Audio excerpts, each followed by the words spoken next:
ప్రతిదీ రాజకీయం చేయడం కాదు, రాజకీయంగా అవకాశం వచ్చినప్పుడు ప్రజలకు మనం ఏమి చేసినాము అనేది చాలా ముఖ్యమో అని చెప్పి నేను ఈ సందర్భంగా తెలియజేసుకుంటున్నా. విధవ రాజకీయాలు ఎప్పుడైనా చేయవచ్చు, పని లేనివాడు, పస లేనివాడు, అనునిత్యము ఆరోపణలకే పరిమితమయ్యే వాళ్ళు చాలా మంది ఉంటారు. కానీ అవకాశం వచ్చినప్పుడు ఏమి చేశాము, ప్రజలకు ఏ రకంగా మేలు జరిగింది, నియోజకవర్గం ఏ రకంగా అభివృద్ధి జరిగింది అనేది చాలా ముఖ్యం.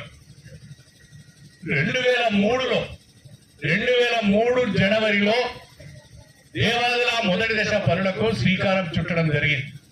ఆనాడు నేను మారి నీటిపారుదల శాఖ మంత్రిగా ఉన్నాను. ఇవాళ 22 సంవత్సరాలు గడిచిపోయింది. 22 సంవత్సరాల తర్వాత ఒక్కసారి స్టేషన్ గన్పూర్ నియోజకవర్గం, జనగామ నియోజకవర్గం, పాలకుర్తి నియోజకవర్గం, వర్ధన్నపేట నియోజకవర్గంలో ఏ రకంగా పంటలు పండుతున్నాయో మీరు ఆలోచించండి. ఒక్క మాట మీకు చెప్పాలనుకుంటున్నా, ఉమ్మడి ఆంధ్రప్రదేశ్లో ప్రత్యేకంగా తెలంగాణ ప్రాంతంలో ప్రతి సంవత్సరము కరువుకు గురవుతూ తక్కువ పంటలు పండే ఎడారి ప్రాంతం జనగామ.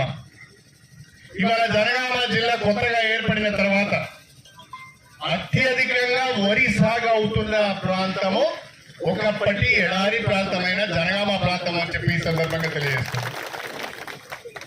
మొత్తము 33 జిల్లాలలో, తెలంగాణలోని 33 జిల్లాల్లో అధికంగా వరి ఉత్పత్తి అయ్యే ప్రాంతము మన జనగామ ప్రాంతము. దానికి కారణము మన దేవాదుల ప్రాజెక్టు అని చెప్పి నేను ఈ సందర్భంగా మీ అందరికీ సవినయంగా తెలియజేసుకుంటున్నాను. నేను ఈ ప్రాంతం అంతా తిరిగేది.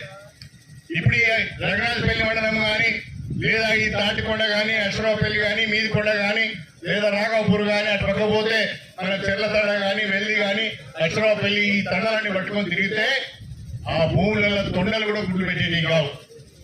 ఇవాళ కొంచెం దాటి ముందుకు పోతే అక్కడ అశ్వరావుపల్లి సబ్ స్టేషన్ ఉంటుంది.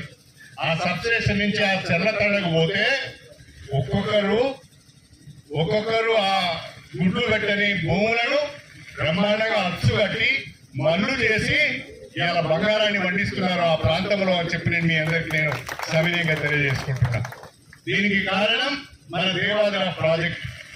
ఆ దేవాదుల ప్రాజెక్టు ద్వారా ఆ గోదావరి జలాలను తీసుకువచ్చి నాకు రాజకీయ జన్మనిచ్చిన నా గన్పూర్ నియోజకవర్గ ప్రజల యొక్క కాళ్ళను కడిగాను అని చెప్పి నేను మీకు ఈ సందర్భంగా తెలియజేసుకుంటున్నా. పంట పొలాలకు నీళ్లు ఇవ్వడమే కాకుండా మీకు సాగునీరు, త్రాగునీరుతో పాటుగా ఈ ప్రాంతంలో బ్రహ్మాండమైన పశుపక్షాదులు కానీ, చక్కటి పచ్చదనం కానీ వచ్చింది అంటే దీనికి కారణం మన దేవాదుల